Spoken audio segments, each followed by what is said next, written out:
A very good morning, class 8. Today I will explain chapter number 3, the parliamentary system. In this chapter I will explain what is parliament, its functions, people of parliament, prime minister, how they have been selected, president, their powers and eligibility. So let's start this chapter. In India, powers has been categorized in three types: legislature, executive and judiciary. Where legislature frames the laws, the executive implements the law and the judiciary interprets the laws.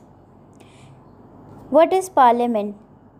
The word parliament is derived from the French word parler and which means to talk. People would elect their representatives to the parliament. Then one group from among these elected representatives forms the government. This group of representatives who elected by the people is called parliament, and they controls and guide the government. Composition of parliament. It is the highest law making body in India. It consists of President of India and the two houses, the Rajya Sabha and the Lok Sabha. The member of two houses are called member of parliament. President, he is the head of the state. He is not elected directly by the people but is chosen by an electoral college consisting of the elected member of the two houses of the parliament and the state legislative assemblies. Rajya Sabha, it is called as the upper house also. It consists of 245 members. The President of India nominates 12 members to the Rajya Sabha. The other members are indirectly elected by the member of state legislature assemblies, MLAs, for a 6-year term.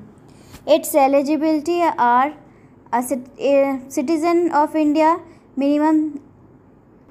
A candidate must be minimum 30 years of age.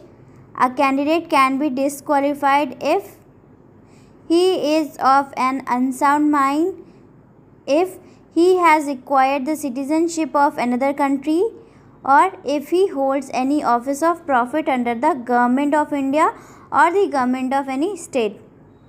Lok Sabha, it is known as the lower house of the people.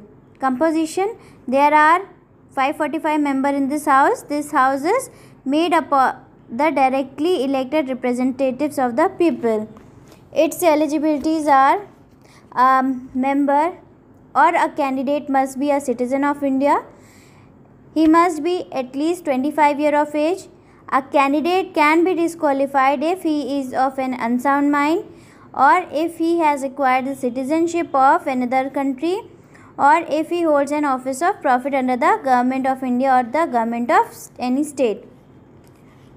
Procedure for election. Lok Sabha elections are held on the basis of universal adult franchise, so all citizens above the age of 18 can participate in the process of selecting their representatives.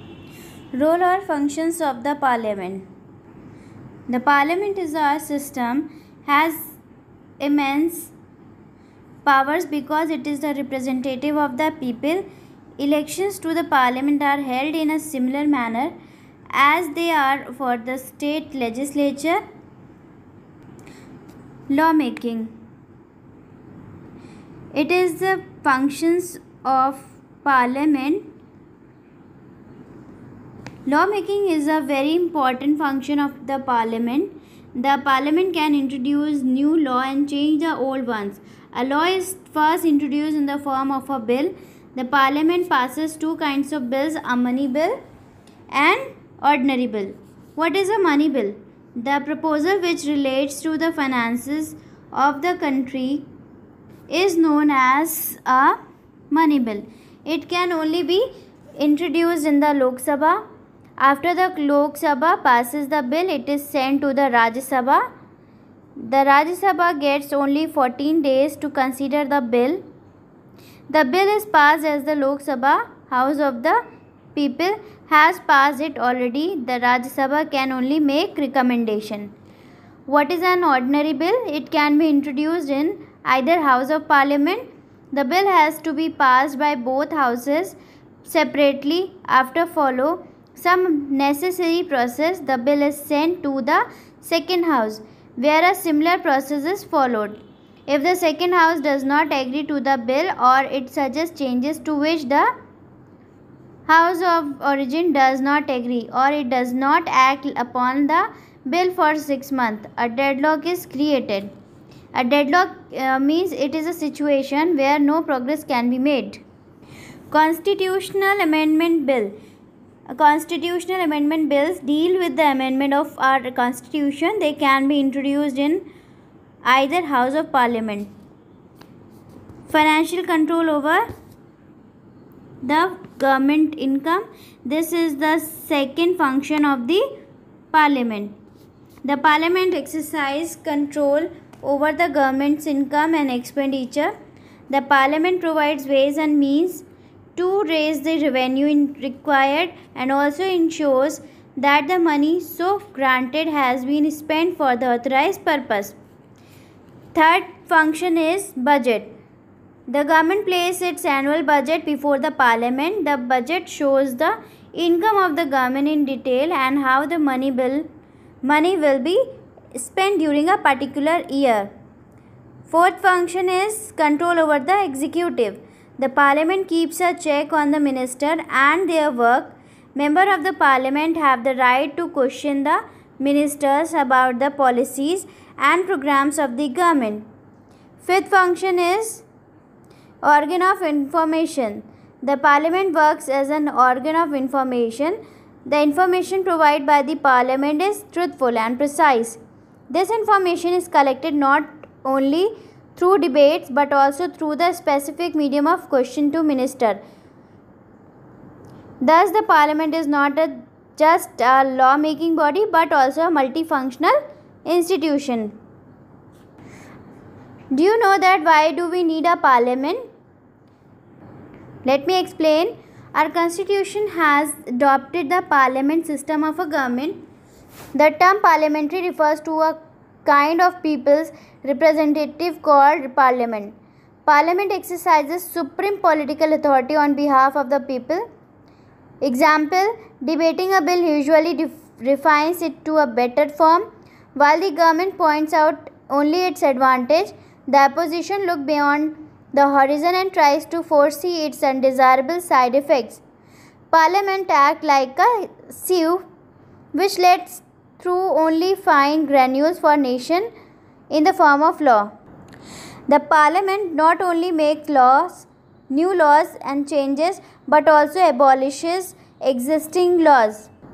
The Parliament passes the budget. In the passing the budget, Parliament exercises control over the executive and its expenditure.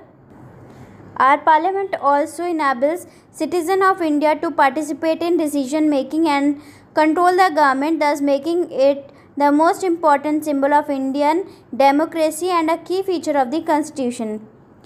Powers of the Parliament are: first, legislative power; second, judicial power; third, financial power; fourth, electoral power; fifth, approval over declaration of emergency; and the sixth last point is amendment in the Constitution. Then the President. President is the head of the state. He is not elected directly by the people but is chosen by an electoral college consisting of the elected member of the two houses of the Parliament and the state legislative assemblies. He is elected for a term of 5 years and can be re-elected for a second term. Eligibility of him: he must be a citizen of India, at least 35 years of age, and also not holding any office or profit under the central, state or local government. Powers of President. The powers of the President can be categorized as follows. The first is legislative power, second executive power, third judicial power and financial power, military powers and emergency power. These are some powers that of the President that can be categorized. Come to the point, the Prime Minister and the Council of Ministers.